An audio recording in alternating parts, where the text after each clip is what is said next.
నిన్న మటన్ ఎక్కువ తీసుకొచ్చేసారు, అది మిగిలిపోయింది. మార్నింగే తిన్నాము, అంటే 2 పూట్ల తినడం బాగుండదని ఈవినింగ్ ఉంచేసాను. అది దానిలో ఇప్పుడు బంగాళాదుంపలు వేసి మళ్ళీ చేశాను అనమాట.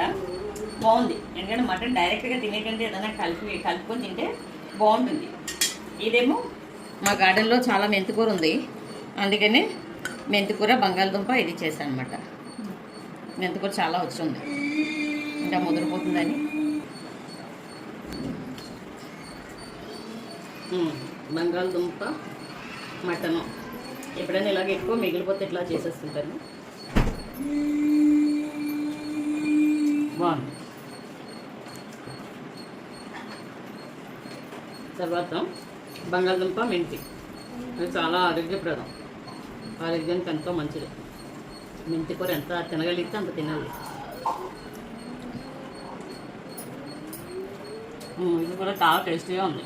మెంతి ఫ్లేవర్ తెలుస్తుంది, వాసన తింటుంటే కానీ ఫ్లేవర్ తెలుస్తుంది. బంగాళదుంపల కంటే మెంతి బాగా డామినేట్ చేస్తుంది.